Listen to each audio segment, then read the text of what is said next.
Lalu saya terbang ke Sulawesi Tenggara, ke Sulawesi Tengah, berhenti di Kalimantan Timur.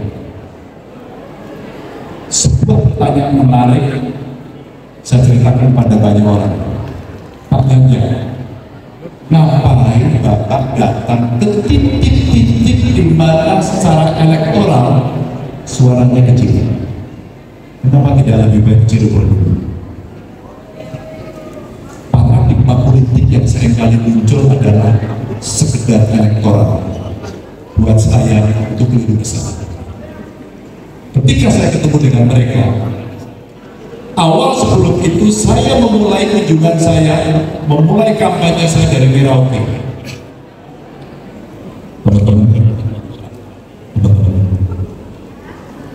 seorang pendeta harus menolong ibu melahirkan karena tidak ada puskesmas, karena tidak ada bidan, tidak ada nakes, dan tidak ada obat-obatan.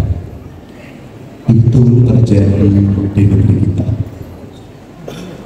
Kalau tadi pesannya nomor satu adalah ketuhanan yang Maha Esa, yang di sana ada pesankan bulan suci.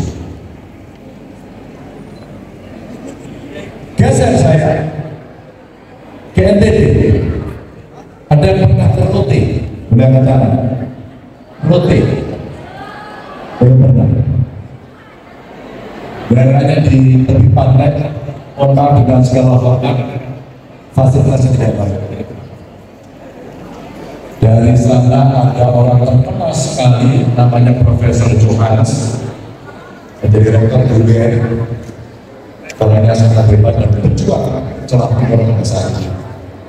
Ada juga anak yang ada dari sana besar, profesor juga menjadi lebih Adrian semua.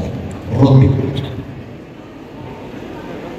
Saya bayangkan ketika kemudian mahasiswa Universitas Muhammadiyah Cirebon KKN di sana. Itu challenging. Anda akan menghadapi situasi real. Anda akan merasakan dengan setiap tarikan nafas adalah sulus dan pincang.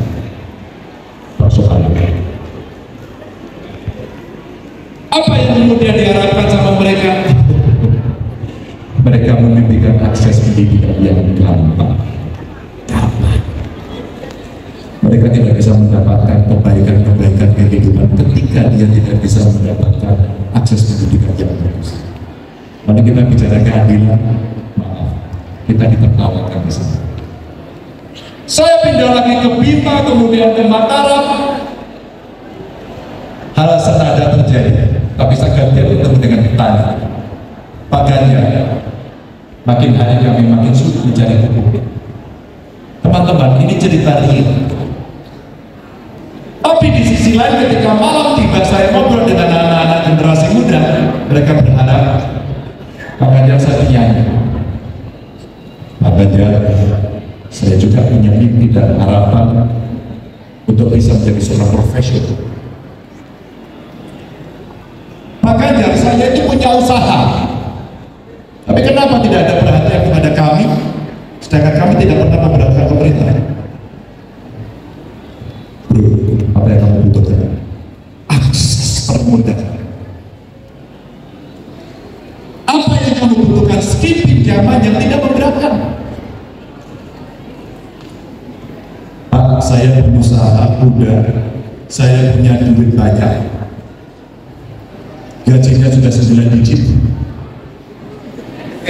Tapi dengan kekayaan saya tidak bisa mendapatkan akses perbankan. Siapa yang beli?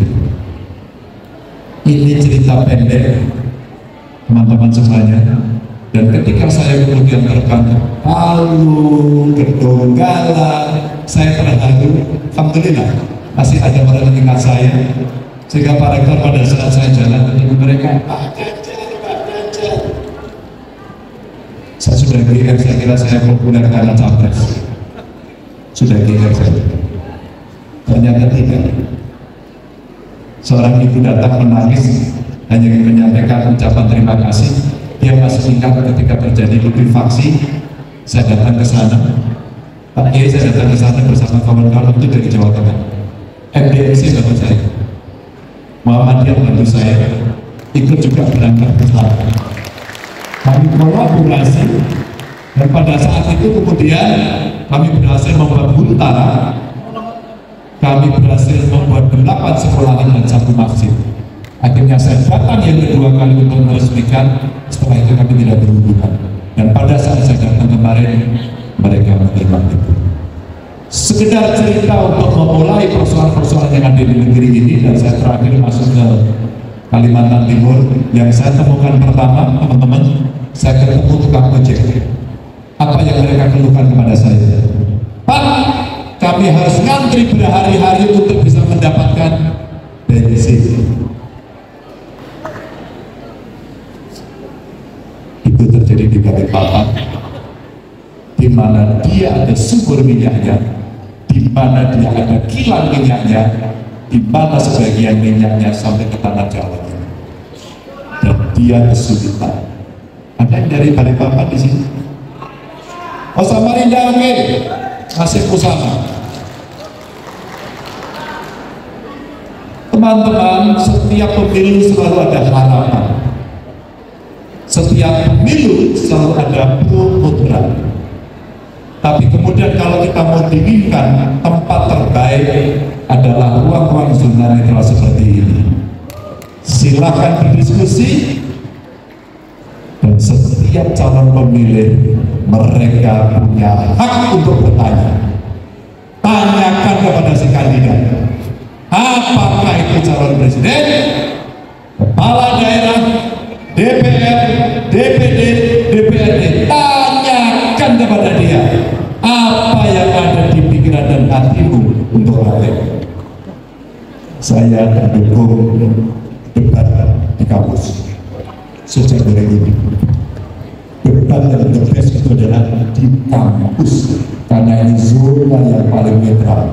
Meskipun saya pernah ingin kasih kuliah di Tolak. Oke.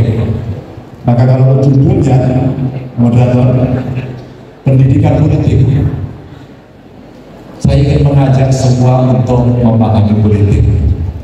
Dan mudah-mudahan tema saya tidak terlalu keliru, karena besok pagi tanggalnya 9. Besok pagi 9 Desember. Itu tanggal yang penting untuk dunia. Ada yang tahu besok hari apa?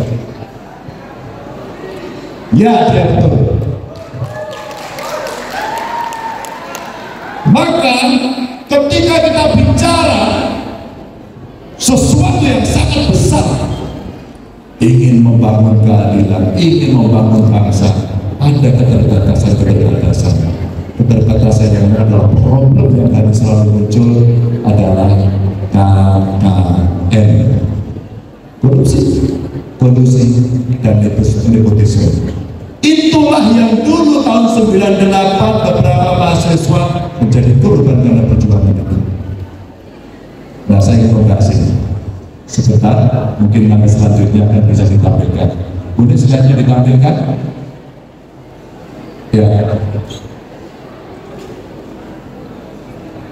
Oke, yang sebelah sana rusak. Lihatlah yang sebelah kiri. Teknologi itu jangan salah. Seringkali membantu, kadang-kadang mengganggu. Seperti yang di situ. Kalau di sini boleh ya? Bisa lihat ya? Oke. Itu hanya soal skill saja. Makanya kalau kalian nggak punya skill, ya dia tidak akan hidup. Lanjut. Nah, sebenarnya yang saya tawarkan itu cuma gaspol aja. Apa itu? Yang pertama dari gaspol adalah bagaimana kita percepatkan Indonesia setelah maju menjadi unggul. Unggul, kalau saya bicara seluruh persoalan tadi adalah dari mana duitnya.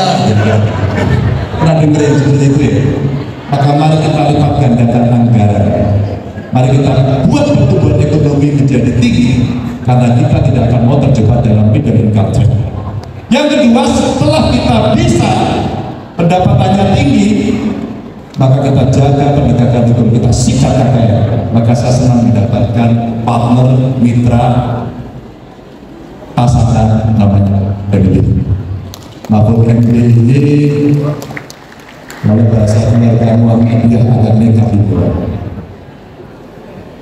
Ini orang NU tapi satu-satunya yang berani memasang MD, katanya Muhammadiyah, begitu katanya.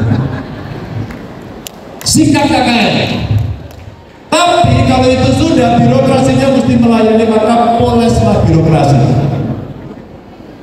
Dan ini perlu digitalisasi, dan ya kalau hari ini sering didengungkan, memperbaiki revolusi mental itu.